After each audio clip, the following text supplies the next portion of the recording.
nimetoa mapepo 15 years. Hizo vitu zote.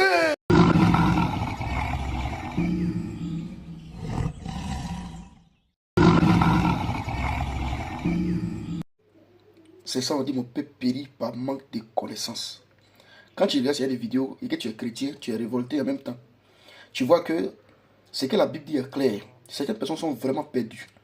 Les gens sont perdus véritablement. Ils disent qu'ils aiment Jésus-Christ. Les cœurs s'essaient. Mais les faux oubliés là, les faux pasteurs sont nombreux. C'est ça qu'on appelle délivrance. Si ça, c'est ça qui est délivrance, naturellement, les gens qui font vaudou, qui sont dans les différentes villes, qui sont dans les différents pays, comme par exemple le Bénin, ceux qui sont des hommes de Dieu. Ils sont des chrétiens, ils sont des pasteurs. Parce qu'il n'y a pas de différence entre eux, puisqu'il ce qui se fait dans cette vidéo. Quelqu'un qui cherche à t'envoyer au paradis déjà. Quelqu'un qui doit t'envoyer au paradis, te montrer la voie du salut. C'est lui qui frappe sur ta tête comme ça.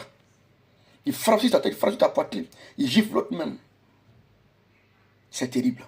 C'est à cause de certaines choses, certaines personnes ne veulent pas être chrétiens. C'est à cause de certaines personnes, à cause de ces vidéos là. Certaines personnes ne veulent pas être chrétiens. Parce qu'ils se disent que si lui quitte dans le monde, il quitte dans la maltraitance, il va croire en Jésus, et il rentre il croit en Jésus, il se baptise, et il tombe sur un monsieur comme ça. Le monsieur va prendre son argent, l'escroquer, on vient d'escroquer encore, et de deux, on va frapper sur ta poitrine, te gifler. Pourquoi? Parce qu'on est en train de chercher un esprit.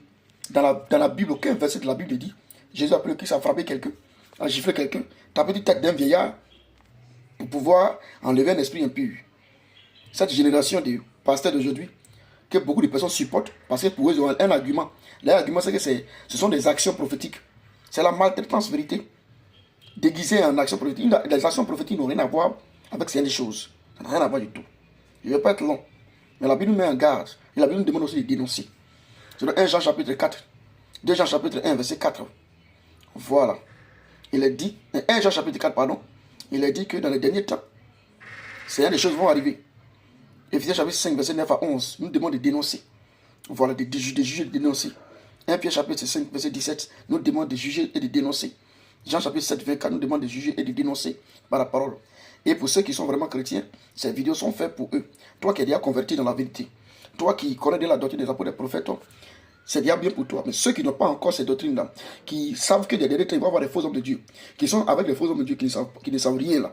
C'est ces vidéos qu'il faut balancer pour avertir, sauver aussi ton frère et ta soeur qui croient en Dieu sincèrement, mais qui est traîné, qui est conduit par un faux berger.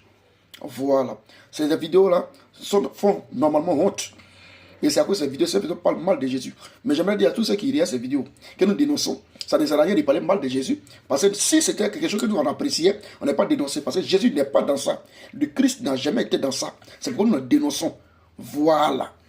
Donc, que nous sommes avec vous. Merci.